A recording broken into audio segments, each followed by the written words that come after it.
So hello and welcome my dear students, welcome to your English class and welcome to Arihant. तो आज हम समझने वाले हैं आपका chapter the sermon at Benares. ठीक है, अब ये चैप्टर जो है आपका, ये किसके ऊपर बेस्ड है? ये है बुद्धा के ऊपर बेस्ड है और उनके लाइफ के फर्स्ट sermon के बारे में काफ़ी ब्रीफ में यहाँ पे बताया गया है। अब आप पूछेंगे कि मैम sermon क्या होता है? sermon होता है काइंड ऑफ स्पिरिचुअल टीचिंग्स। ठीक है, जैसे स्पिरिचुअल नॉलेज देना या स्पिरिचुअल टीचिंग जो हम देते हैं उनको बोला जाता है सर्मन्स। ठीक है, सर्मन। तो जो बुद्धा हैं, ठीक है, उनकी लाइफ का जो फर्स्ट सर्मन उन्होंने दिया था, तो कहाँ दिया था? उन्होंने बनारस की एक लेडी को दिया था जिनका नाम क्या है? कीसा गौतमी। ठीक है, उनके बारे में बताया है और उस इंसिडेंट के बारे में बताया गया है और वो किस तरीके से जो है बुद्धा बने वो बताया गया है। ठीक है, तो एक और स्टोरी है जो कि आपके इस चैप्टर में मेंशन नहीं है, लेकिन मैं आपको बताऊंगी, वो आपको आगे इस चैप्टर को और बेटर समझने में हेल्प करेगी। जो बुद्धा हैं, ठीक है, उनके जो फादर थे वो एक किंग थे, वो एक किंग के बेटे हैं, वो एक प्रिंस बताए हैं स्टार्टिंग से। ठीक है, तो वो एक बहुत ज़्यादा रॉयल फैमिली में, ऑब्वियसली वो प्रिंस हैं तो काफ़ी रॉयल फैमिली में वो एक किंग के बेटे हैं, वहाँ पे वो उनका जन्म हुआ था, वहाँ पे वो पैदा हुए थे। तो किसी एक ब्राह्मण ने, ठीक है, भविष्यवाणी की थी कि या तो ये एक बहुत ज़्यादा बड़े क्षत्रिय बनेंगे और राज करेंगे क्षत्रियों पे, ठीक है, उस पाथ में जाएंगे, या फिर एक मॉन्क बन जाएंगे। ठीक है, जो मॉन्क होते हैं ना, जो पूरी तरीके से बुद्धा बन जाएंगे, ये जो कि पूरी तरीके से अपना हर स्वार्थ, अपनी हर लग्जरी, ठीक है, जो अपनी पूरी तरीके से जो हर लाइफ है, ठीक है, लाइफ के जितने भी लग्जरीज हैं, जितने भी कंफर्ट्स हैं, सबको त्याग देंगे और कहाँ निकल जाएंगे? एनलाइटमेंट की तरफ निकल जाएंगे और क्या करेंगे? sermon देंगे, अपनी जो स्पिरिचुअल टीचिंग्स हैं वो देंगे। तो उसी के बारे में ये बताया है, ठीक है, कि किस तरीके से ये बनते हैं, जो है बुद्धा बनते हैं। और दूसरा ये चीज़ है कि उनके जब फादर को ये चीज़ पता लगी कि ये बुद्धा भी बन सकते हैं, ठीक है, अब बुद्धा बनना कोई इतना इजी काम नहीं है, आपको हर तरीके के अपने स्वार्थ को, हर तरीके के अपने लालच को त्यागना होगा।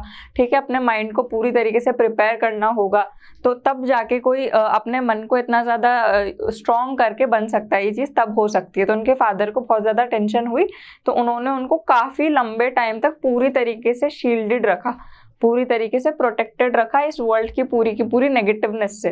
ठीक है, पूरी की पूरी जितनी भी नेगेटिविटी थी, जो भी गलत चीज़ें थे ना, हर सारी चीज़ों से छुपा के और प्रोटेक्ट करके रखा। ठीक है, तो ये भी हम आगे देखेंगे इस चैप्टर में फिर क्या हुआ और किस तरीके से उनके सामने आई ये सारी चीज़ें और किस तरीके से उनका जो माइंड है वो डाइवर्ट हुआ किसकी तरफ, जो ये बुद्धा बनने का काम है और ये जो एनलाइटमेंट का काम है इसकी तरफ। ठीक है, यहाँ पे बताया गया।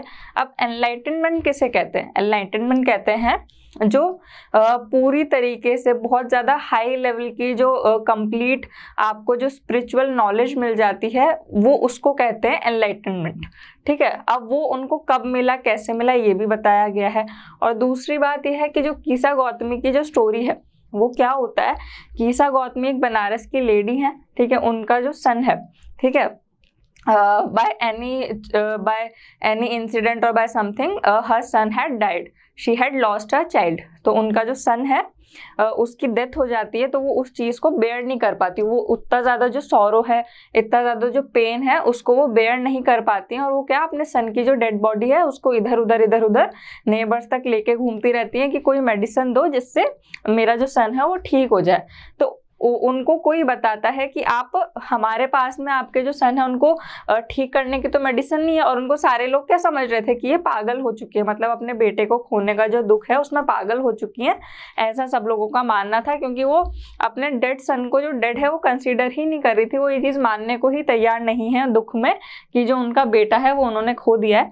ठीक है, और उनके लिए मेडिसिन के लिए वो इधर उधर भटक रही है। तो कोई उनको क्या देता है, उनको एक राय देता है कि आप कहाँ जाइए, गौतम बुद्धा के पास में जाइए, ठीक है, वो आपके बेटे को ठीक करेंगे या वो जो भी आपका रास्ता है वो दिखाएंगे।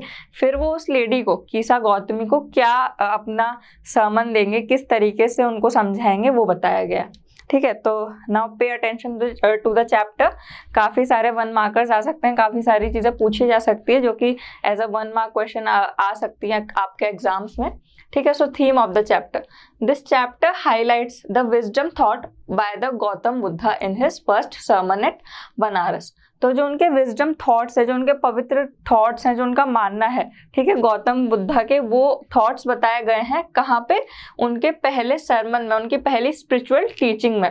कहाँ पे दी गई थी उन्होंने? बनारस में। It was given after the attend enlightenment, और वो कब दी थी उन्होंने? जब उन्होंने जो एनलाइटनमेंट है उसको अटेन कर लिया था, ठीक है। और in this sermon the Buddha talks about the incident related to the death of Kisa Gotami son. अब इस sermon में वो किसके बारे में बताते हैं? एक इंसिडेंट के बारे में जिसमें एक लेडी है कीसा गौतमी, जिनके सन की क्या हो गई थी? डेथ हो गई थी, जैसा कि मैंने आपको बताया। इन हर ग्रीफ, ग्रीफ का क्या मतलब होता है? इमेंस सॉरो, इमेंस पेन, ठीक है, या फिर आप कह सकते हैं intense pen.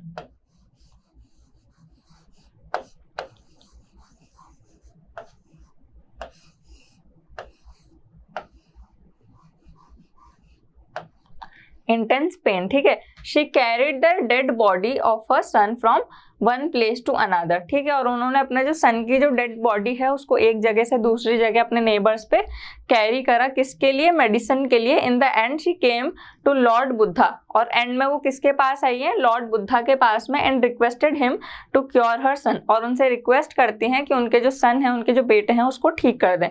Buddha makes her realise that sorrow are a part and parcel of life, ठीक है। अब जो बुद्धा होते हैं वो उनको क्या रियलाइज करवाते हैं कि जो सॉरो है, जो दुख है, वो क्या है? अपनी लाइफ का एक पार्ट है। अब आपने देखा होगा ये चीज़ कैसे पॉसिबल है कि कोई डेड है तो वो वापस से जी सकता है, ठीक है। हर इंसान को लाइफ में क्या होता है? एक डर होता है। किस चीज़ का? डेथ का। डेथ का डर हम सबको है, ठीक है। और बुद्धा उन्हें यही समझाते हैं कि हर किसी को कोई ना कोई डर होता है, ठीक है। इंसान का सबसे बड़ा डर क्या है? अपनी लाइफ को खो देना।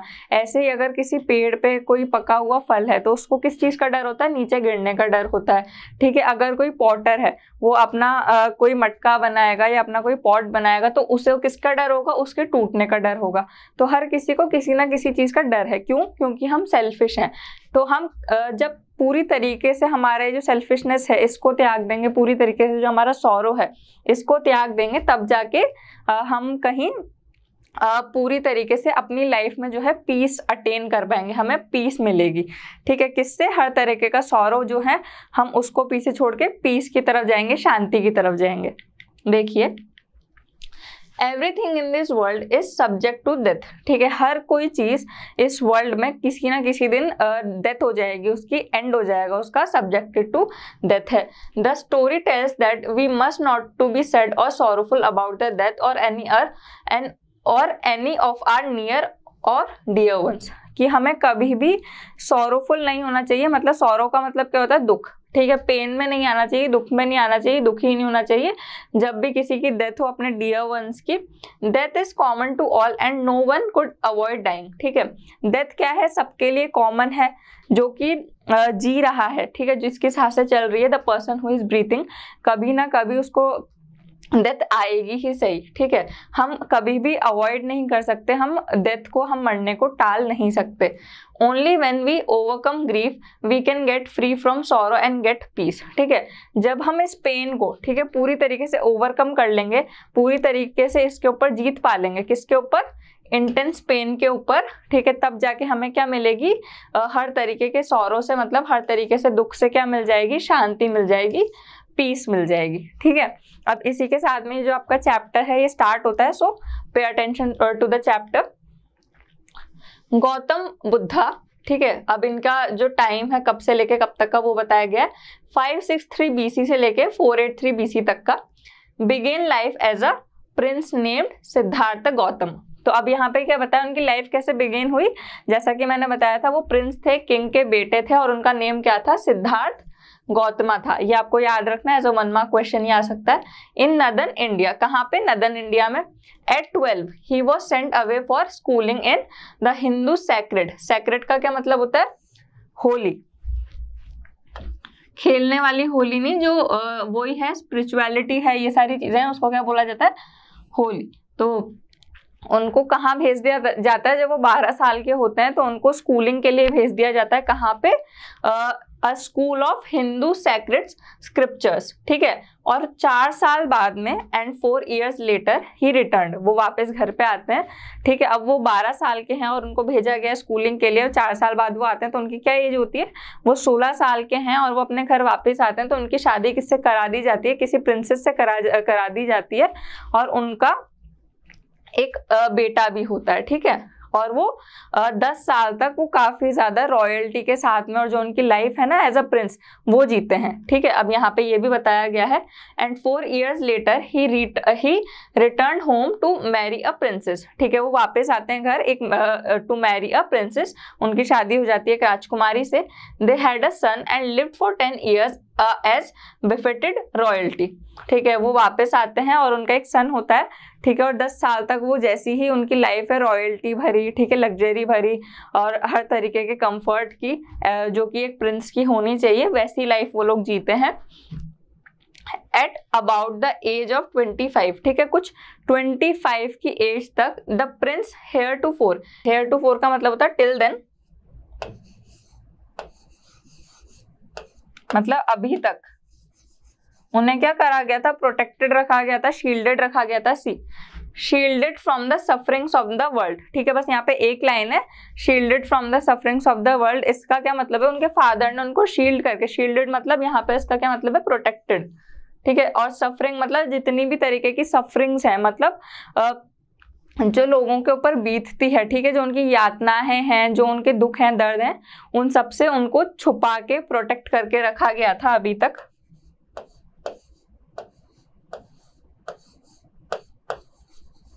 तो वो बाय चांस कहाँ चले जाते हैं? वो बाय चांस हंटिंग के लिए चले जाते हैं।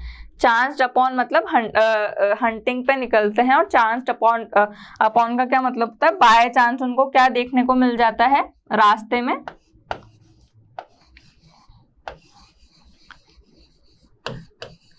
ठीक है। तो वो जो प्रिंस हैं, ठीक है, जिनका क्या नाम है? सिद्धार्थ गौतम, तो वो कहाँ निकल जाते हैं? हंटिंग के लिए निकल जाते हैं। और बाय चांस, ठीक है, उनको रास्ते में क्या क्या देखने को मिलता है? उनको उनका जो सफर होता है, उनकी जो जर्नी होती है, उस जर्नी में वो क्या क्या देखते हैं? सिक मैन, मतलब कि एक बीमार आदमी को वो देखते हैं। फिर एक एजेड मैन को देखते हैं, मतलब एक ओल्ड मैन को देखते हैं वो। देन अ फ्यूनरल प्रोसेशंस, ठीक है, प्रोसेशन। फ्यूनरल प्रोसेशन मतलब जो आपकी जब किसी की डेथ हो जाती है तो उसका जो फ्यूनरल होता है, जो उसका क्रियाक्रम होता है, ठीक है, उसका जो पूरा का पूरा प्रोसेस होता है, वो लोग देखते हैं। उसके बाद में and finally a monk begging for alms. Alms मतलब भिक्षा मांगना, फूड के लिए या मनी के लिए। फिर लास्ट में वो किसे देखते हैं? मॉन्क को देखते हैं, ठीक है, एक साधु को देखते हैं, एक सेंट को देखते हैं, जो कि क्या मांग रहे होते हैं? भिक्षा मांग रहे होते हैं। तो इतने टाइम बाद उनकी 25 years की एज तक उनको प्रोटेक्टेड रखा गया, उनको शील्डेड रखा गया है। वो हंटिंग पे निकलते हैं एंड बाय चांस उनको क्या सब देखने के लिए मिल जाता है? अ सिक मैन, अ एजेड मैन, एक फ्यूनरल प्रोसेशन, ठीक है, और क्या देखने को मिलता है? अ मॉन्क बेगिंग फॉर आर्म्स, ठीक है, इतनी सारी चीजें।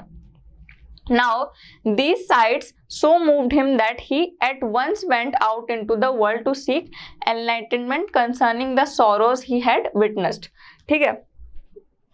अब क्या होता है, इन जो चीजें वो देखते हैं ना, तो वो उनको इस तरीके से उनके ऊपर इम्पैक्ट पड़ता है, इस तरीके से उनके ऊपर वो चीजें बीतती है कि वो किसकी खोज में निकल जाते हैं? एनलाइटनमेंट की खोज में निकल जाते हैं। जैसा कि मैंने बताया, high state of high knowledge of spiritual teachings के उसमें निकल जाते हैं वो, ठीक है।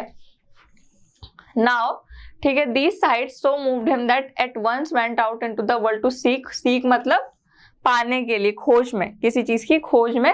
किसकी खोज में? एनलाइटनमेंट की खोज में निकल जाते हैं। Concerning the sorrows he had witnessed, ठीक है, सॉरोज, दुख जितने भी उन्होंने अभी तक देखे, विटनेस करे मतलब क्या होता है? अभी तक देखे, ठीक है, टू लुक और to witness.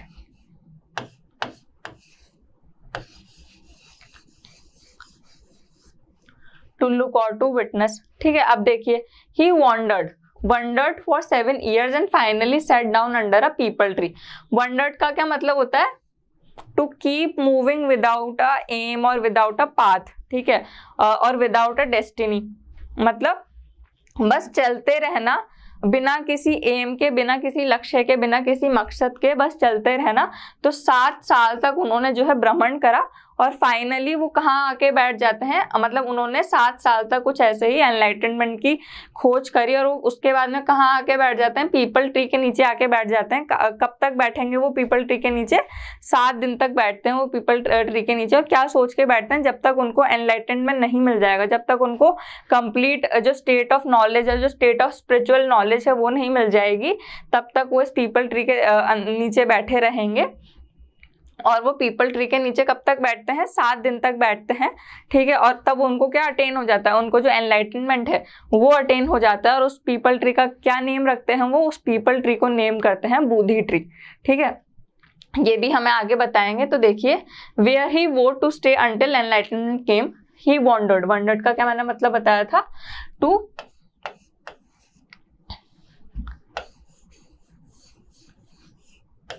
Keep moving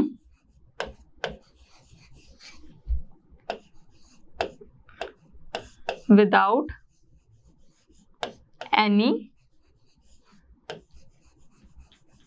aim or purpose।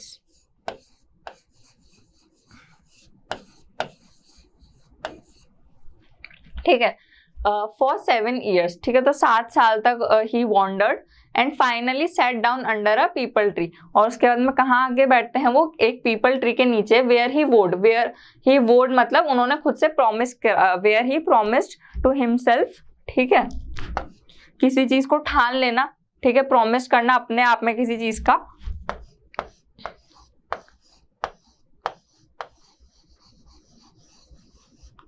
तो उन्होंने खुद से प्रॉमिस करा कि जब तक उन्हें एनलाइटनमेंट नहीं मिल जाएगा, वो टू स्टे अंटिल एनलाइटनमेंट केम, ठीक है, जब तक उन्हें एनलाइटनमेंट नहीं मिल जाएगा। एनलाइटेड after 7 days he renamed the tree the Bodhi tree, ठीक है। अब उनको 7 दिन बाद में जो है एनलाइटनमेंट मिला, वो एनलाइटेड हुए फाइनली, और उन्होंने उस ट्री का क्या नेम रखा? बोधि ट्री, ठीक है। तो ये भी काफी इंपॉर्टेंट है, एज अ 1 मार्क क्वेश्चन आ सकता है। और उस बोधि ट्री का उन्होंने क्या नेम रखा? उस ट्री का क्या मतलब है? ट्री ऑफ विजडम, ठीक है। उसका क्या साइन है? Tree of wisdom. And began to teach and to share his new understandings. और उन्होंने जो कुछ भी अंडरस्टैंड करा, ठीक है, जो उनकी अंडरस्टैंडिंग्स और जितनी भी उनकी नॉलेज थी, उसके बाद इस चीज के बाद में, इस इंसिडेंट के बाद में उन्होंने क्या कर दिया? वो अपनी नॉलेज को शेयर करना, अपनी जितनी भी अंडरस्टैंडिंग्स है उनको शेयर करना वर्ल्ड में स्टार्ट कर दिया। मतलब अब वो बुद्धा बन चुके थे, ठीक है। Now at that point he became known as the Buddha, ठीक है। अब इस पॉइंट के बाद में वो क्या बन चुके थे? बुद्धा बन चुके थे, जिन्होंने क्या अटेन कर ली थी? द अवेकेंड और द एनलाइटनमेंट, जो कि अवेकेंड हो चुके थे, ठीक है, और उनको एनलाइटनमेंट मिल चुका था, जो कि क्या थे? एनलाइटेंड थे। The Buddha preached his first sermon, preached मतलब टू गिव स्पिरिचुअल टीचिंग, ठीक है।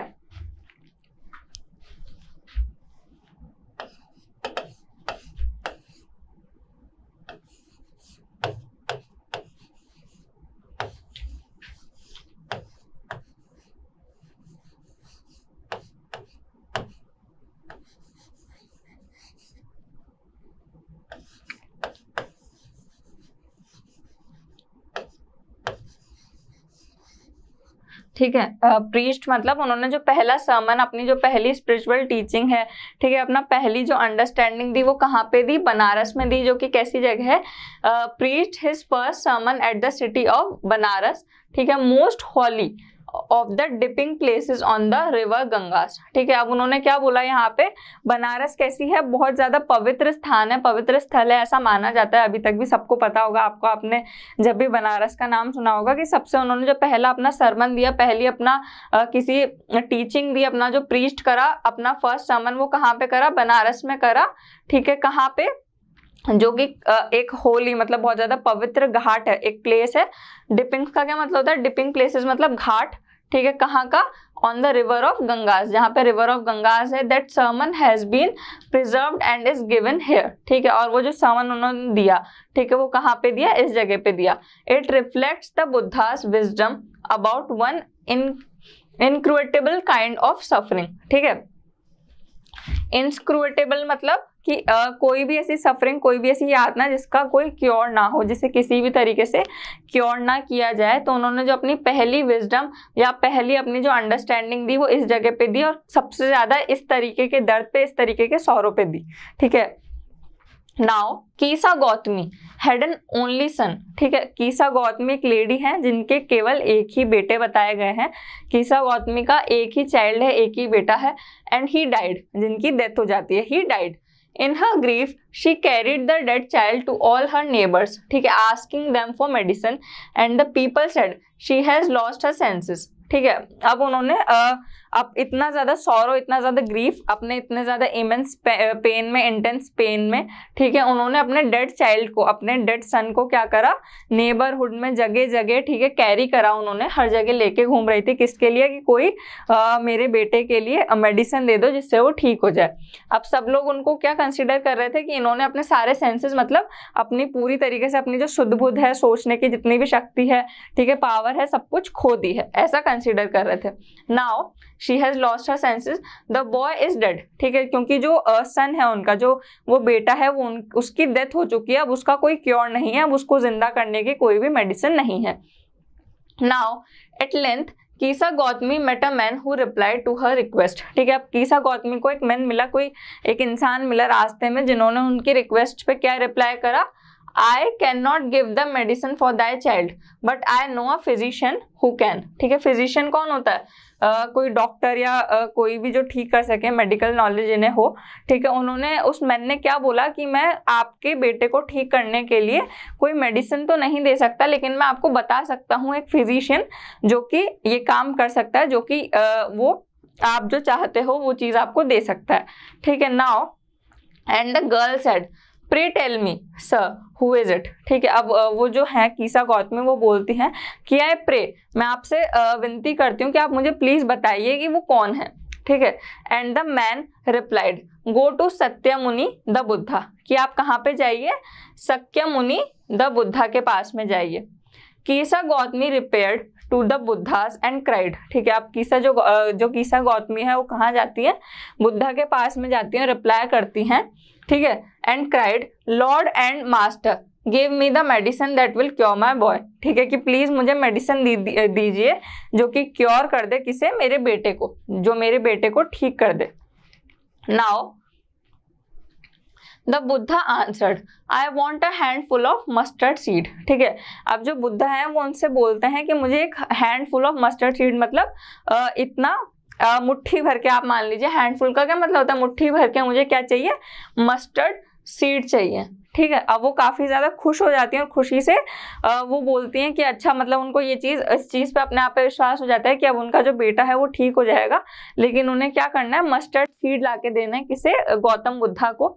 ठीक है, now and when the girl in her Joy, when the girl in her Joy का मतलब कि काफी ज्यादा खुश हो जाती हैं, वो प्रॉमिस करती हैं कि वो जो वो है उनके जो मस्टर्ड सीड है वो उन्हें लाके दे देंगी to procure it. The Buddha added, उसके बाद में उनकी इस लाइन के बाद में बुद्धा क्या ऐड करते हैं, the mustard seed must be taken from a house where no one has lost a child, husband, parent और फ्रेंड। ठीक है, अब जो कीसा गौतमी है उनसे बुद्धा कहते हैं कि, लेकिन वो ऐड करते हैं इस लाइन के साथ में, जो वो काफी ज्यादा खुश हो जाती है, तो वो उस स्टेटमेंट के साथ में ऐड करते हैं कि लेकिन वो मस्टर्ड सीड ऐसे घर से होने चाहिए जहाँ पे किसी के बेटे की, ठीक है, किसी के हस्बैंड की, या किसी की वाइफ की, या किसी की मदर की कभी भी डेथ ना हुई हो। बेसिकली कि ऐसे घर से लाइए जिस घर में कभी भी किसी की डेथ ना हुई हो।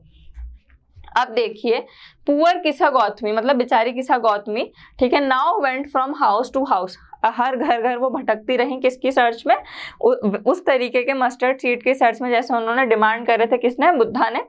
And the people pitied her and said. ठीक है, पिटाइड मतलब बहुत ज्यादा सॉरोफुल होना किसी के लिए, किसी का जो पेन है वो फील करना। ठीक है, टू फील द sorrow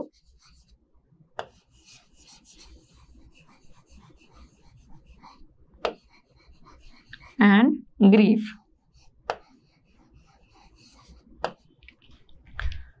अब सब क्या बोलते हैं poor Kisa Gotami now went from house to house and the people pitied her and said, ठीक है, उनसे क्या बोलते हैं, here is mustard seed, take it. But when she asked, did a son or daughter, a father or mother die in your family, they answered her, alas, ठीक है, the living are few but the dead are many. Do not remind us of our deepest grief, and there was no house but some beloved who had died in it. Now, अब यहाँ पे क्या बताया गया है कि जब जो कीसा गौतमी है वो घर घर जाती हैं, ठीक है, किसके लिए, मस्टर्ड सीड के लिए. तो सब उनके लिए बहुत ज़्यादा बुरा फील करते हैं, पूरी तरीके से सॉरो फील करते हैं, मतलब उनके दर्द को समझ के उनको मस्टर्ड सीड तो दे देते हैं. लेकिन जब वो पूछती हैं कि क्या आपके घर में कभी किसी की डेथ हुई है, तो सब क्या बोलते हैं कि जो जी रहे हैं, जो लोग लिविंग है, ठीक है, वो तो कम है, लेकिन जिनकी डेथ हुई है वो काफ़ी ज़्यादा है, ठीक है. हमें उस दर्द का, हमें उस ग्रीफ का, हमें उस पेन का वापस से हमें उसके बारे में याद मत दिलाओ, ठीक है. And there was no houses but some beloved who had died in it, ठीक है, कि ऐसा कोई भी घर नहीं था जहाँ पे किसी ना किसी का कोई लव्ड वन, बिलव्ड का मतलब क्या होता है, बिलव्ड का मतलब a loved one,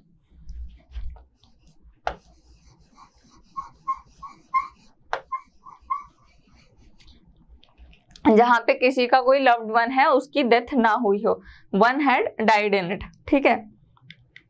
now कीसा Gautami became very and hopeless. Very का क्या मतलब होता है, टू बिकेम और टू शो टायर्डनेस, मतलब काफी ज्यादा थकान और दुख शो करना, ठीक है. वो क्या हो जाती है, बहुत ज्यादा होपलेस हो जाती हैं और काफी ज्यादा थक जाती हैं, ठीक है.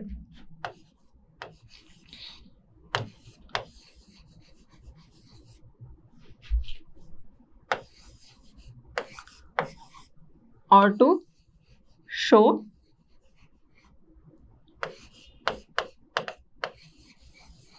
टायर्डनेस, ठीक है, और काफी ज्यादा होपलेस हो जाती है, मतलब उनको होप नहीं रह जाती, ठीक है. And set down at the way side watching the lights off the city. और कहाँ बैठ जाते हैं, किसी वे साइड में, किसी रास्ते में, किसी ऐसी जगह पे बैठ जाती हैं जहां से उनको क्या दिखती है, सिटी की लाइट्स दिखती हैं. फ्लिकर्ड अप मतलब as they flickered up. Flickered up का मतलब क्या होता है, ठीक है, शोइंग अनस्टेडी,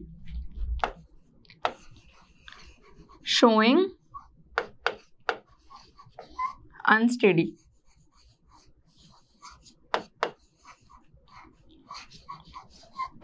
मतलब कि वो जो लाइट्स है ना सिटी की, जहाँ पे वो बैठ के उन लाइट्स को देखते हैं, काफी मतलब थक के, हार के और बिल्कुल निराश, सारी की सारी जो अपनी वो होप्स खो देती हैं, ठीक है. क्योंकि जो काम उनसे बोला गया था, जो उनसे मांगा गया था बाय बुद्धा, ठीक है, वो चीज़ नहीं कर पाती, क्योंकि उनको ऐसे मस्टर्ड सीड किसी भी घर से नहीं मिलता, ऐसा कोई उनको घर नहीं मिलता जहाँ पे किसी की डेथ ना हुई हो. तो वो काफ़ी थक हार के, काफ़ी थकी हुई, वेरी एंड होपलेस, कहाँ जाके बैठ जाती हैं, किसी वे साइड में बैठ जाती हैं. वहाँ पे जाके क्या देखती हैं, सिटी की लाइट्स देखती हैं. और वो लाइट्स कैसी होती हैं, बंद चालू ऐसे होती रहती हैं. अनस्टेडी मतलब लपझप करती है ना, जैसे लाइट्स वैसे कर रही होती हैं. At last the darkness of the night rained everywhere. Rain का क्या मतलब था, रूल, ठीक है. क्या फाइनली, ठीक है, एकदम से क्या होता है, जो लाइट्स होती है ना वो बंद हो जाती हैं, और जो डार्कनेस है मतलब जो अंधेरा है वो हर तरफ फैल जाता है, हर तरफ रूल करता है.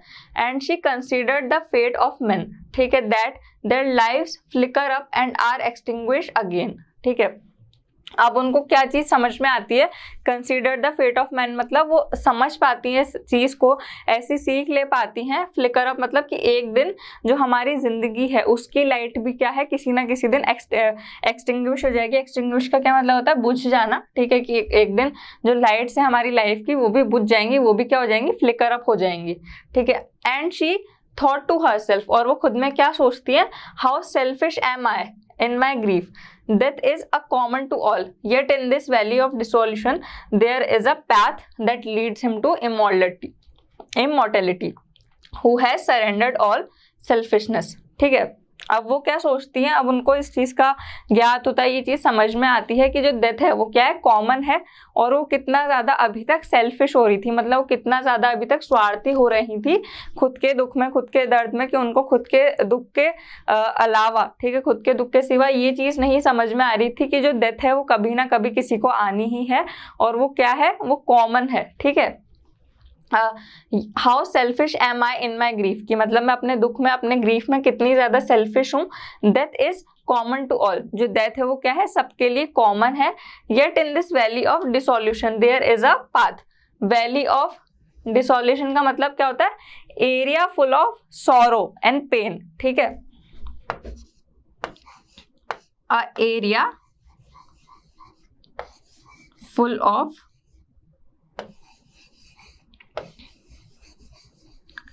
सॉरो एंड पेन, ठीक है, कि इस एरिया, इस वैली जो कि किससे फुल है, दुख से, दर्द से और पेन से जो कि भरी हुई वैली है, उसमें भी देयर इज अ पाथ, एक पाथ है that leads him to immortality, ठीक है, who has surrendered all selfishness, ठीक है। इमॉर्टैलिटी का क्या मतलब होता है, डेथ, ठीक है, कि ये जो वर्ल्ड है, ठीक है, जो कि भरा हुआ है सॉरो से, ग्रीफ से, पेन से, ठीक है, उस जगह में भी एक पाथ है, और उस पाथ का क्या नाम है, डेथ, ठीक है, जो कि कहाँ जाता है, पीस की तरफ जाता है, शांति की तरफ जाता है। सारे के सारे जो थे ना, क्या, सेल्फिशनेस, मतलब सारे के सारे जो स्वार्थ के भाव थे, जितने भी चीज़ों से इंसान जब तक जिंदा रहता है तब तक वो सेल्फिश रहता है उन चीज़ों के लिए, वो सारी चीज़ें छूट के कहाँ चला जाता है, पीस की तरफ चला जाता है। जब उसकी डेथ हो जाती है, शांति की तरफ चल जाता है, ठीक है, कंपोज हो जाता है, ठीक है। तो एक पाथ है वैली ऑफ डिसोल्यूशन में, there is a path that leads him to the immortality who has surrendered all selfishness, जिसने क्या सरेंडर कर दी है, क्या त्याग दी है, सारी की सारी जो है सेल्फिशनेस त्याग दी है। नाउ, ठीक है, the Buddha said the life of mortals in this world is troubled and grief and combined with pain, ठीक है।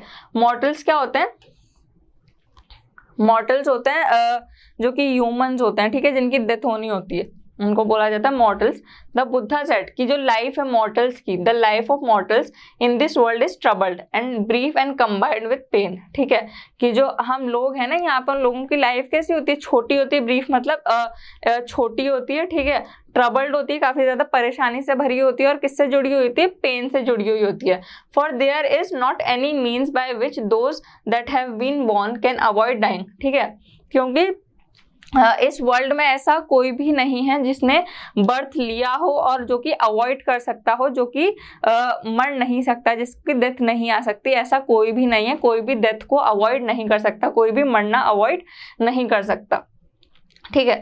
After reaching old age there is death, ठीक है, कि एक ओल्ड एज में या एक सर्टेन एज में आके क्या चीज मिलती है आपको, there is death. Of such a nature are living beings, ठीक है, और इसी नेचर को, ठीक है, क्या बोला जाता है, लिविंग बींग्स बोला जाता है। तभी आप लिविंग बींग्स हो, क्योंकि आपकी जो लाइफ है वो किसी ना किसी दिन एंड होनी है, ठीक है। As ripe fruit are early in danger of falling, ठीक है, so mortals when born are always in danger of death, ठीक है। अब क्या बताया है कि जैसा कि मैंने आपको स्टार्टिंग में बताया था कि जैसे कोई पका हुआ फल है, ठीक है, तो उसे किस चीज का डर होता है, उसे पेड़ से गिरने का डर होता है। As ripe fruits are early in danger of falling, ठीक है। वैसे ही जो मॉर्टल्स हैं, मतलब जो कि ह्यूमंस हैं, उनको किस चीज का डर है, उनको डेथ का डर है, ठीक है। जो लोग, जितने भी लिविंग बींग्स हैं, ठीक है, जितने भी मॉर्टल्स हैं, उनको किस चीज का डर है, डेंजर, उनको किस चीज का डेंजर है, डेंजर ऑफ डेथ, उनको डेथ का डेंजर है। As all earthen vessels made by the potter and in being broken, ठीक है, जितने भी अर्दन वेसल्स हैं, अर्दन वेसल्स क्या होते हैं, जो कि पॉट होते हैं, जिससे किससे बनाए जाते हैं, मिट्टी से बनाए जाते हैं, क्ले से बनाए जाते हैं, उसको शेप करके। और पॉटर किसको बोला जाता है, वही जो इन पॉट को बनाता है, उसको क्या बोला जाता है, पॉटर बोला जाता है। कि उस पॉटर को किस चीज का डर होता है, कि उसके जो वेसल्स हैं वो किसी ना किसी दिन टूट जाएंगे, तो उसका क्या डर है कि उसके वेसल्स जो हैं वो टूट जाएंगे। So is the life of mortals, ठीक है, वैसी ही क्या है, जो मॉर्टल्स हैं, जितने भी लिविंग बींग्स हैं, उन सबकी लाइफ वैसी ही है कि उनको किसी ना किसी दिन डेथ आनी ही है। उनको किसका सबसे बड़ा डर है, उनका सबसे बड़ा डर क्या है, डेथ है। Both young and adult, both those who are fools and those who are wise all fall into the power of death, all are subject to death। अब क्या बताया है कि जितने भी वाइस हैं, वाइस मतलब जितने भी अच्छे लोग हैं, जितने भी बुरे लोग हैं, जितने भी अमीर हैं, जितने भी गरीब हैं, कोई भी है, उसको सब क्या है, सब्जेक्टेड टू डेथ है। मतलब सब कोई भी जो जिंदा है, ठीक है, कोई भी जो लिविंग है, वो किससे सब्जेक्टेड है, डेथ से सब्जेक्टेड है। हर किसी को डेथ आएगी ही सही, ये एक हार्श रियलिटी है किसकी, लाइफ की। Now of those who overcome bye death depart from life. ठीक है, डिपार्ट का क्या मतलब होता है? लीव।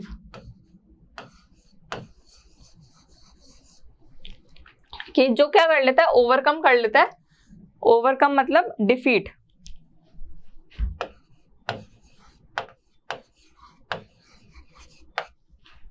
ठीक है, तो of those who overcome bye death depart from life मतलब जो कि डेथ को, मतलब डेथ से हार जाता है। ठीक है, जिसको, जिसके ऊपर मौत आ जाती है, जो कि डेड हो जाता है। ठीक है, वो क्या कर लेता है? डिपार्ट फ्रॉम लाइफ, वो अपनी लाइफ को त्याग देता है, वो अपनी लाइफ को छोड़ देता है। ठीक है, डेथ क्या कर लेती है? आपसे आपकी लाइफ जो है वो ले जाती है। क्या कर लेती है? उसको ओवरकम करके आपकी जो लाइफ है वो ले जाती है। Now a father can not save his son nor kinsman their relations. Kinsman क्या होते हैं? Close relationship, close relatives. ठीक है, near relatives.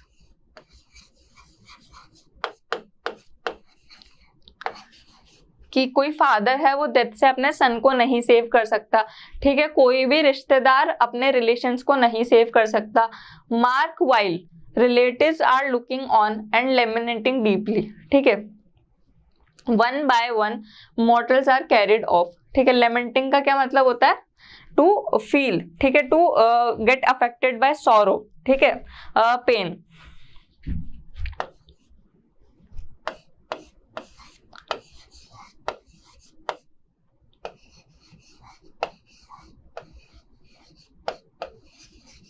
Affected by sorrow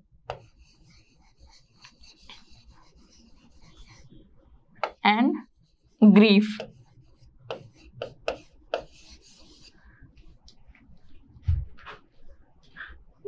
Laminating can mark while relatives are looking on and lamenting deeply. One by one mortals are carried off like an ox that is led to the slaughter. ठीक है, कि लोग बहुत ज्यादा दुखी तो होते हैं, बहुत ज्यादा सौरो तो फील करते हैं अपने रिलेटिव्स के लिए। ठीक है, ऑब्वियस सी बात है कि जो चला गया वो तो चला गया। ठीक है, जिसकी डेथ हो गई है, ठीक है, उसने क्या कर लिया? पीस अटेन कर लिया। लेकिन लोग जो कि उनसे क्लोज होते हैं, जो कि उनके बिलव्ड होते हैं, ठीक है, वो क्या करते हैं? बहुत ज्यादा सौरो फील करते हैं, वो बहुत ज्यादा दुखी होते हैं। वो साथ साथ खुद भी सफर करते हैं, खुद भी अपनी हेल्थ को अफेक्ट करते हैं, खुद भी बहुत ज्यादा दुखी होते हैं, खुद भी बहुत ज्यादा वीप करते हैं। वीप मतलब बहुत ज्यादा रोते हैं। ठीक है, सेम वैसे ही उनको किस चीज का डर रहता है? जो रिलेटिव्स होते हैं काफी ज्यादा सॉरो फील करते हैं, बहुत ज्यादा दुखी होते हैं। जैसे कि उनको किस चीज का डर होता है? जैसे कोई ना कोई ऑक्स है, उसको सॉल्टर में जाना है। सॉल्टर मतलब कभी ना कभी मरना है, किलिंग। सॉल्टर किसको कहा जाता है? किलिंग को।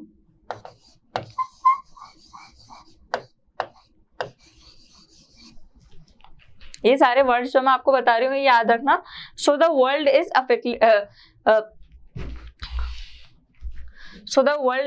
Afflicted with death. ठीक है, एफ्लिक्टेड मतलब affected with death.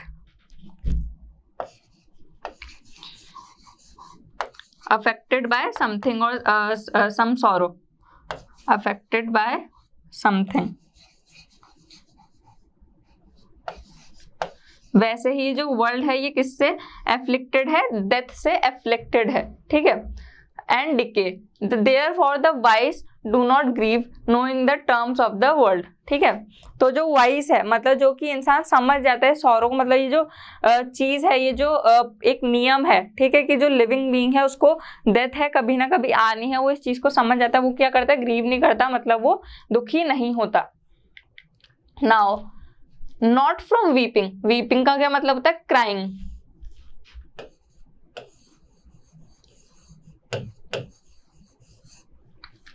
Not from crying nor from grieving. Grieving का मतलब बहुत ज्यादा सॉरोफुल होना, बहुत ज्यादा ग्रीव करना, बहुत ज्यादा पेन में होना। Will anyone obtain peace of mind. ठीक है, कि किसी को भी रोने से, ठीक है, या दुख जताने से, सॉरो फील करने से, खुद को हार्म करने से कभी भी पीस नहीं मिलेगी। कोई भी अपनी जो पीस ऑफ माइंड है वो ऑब्टेन नहीं कर पाएगा।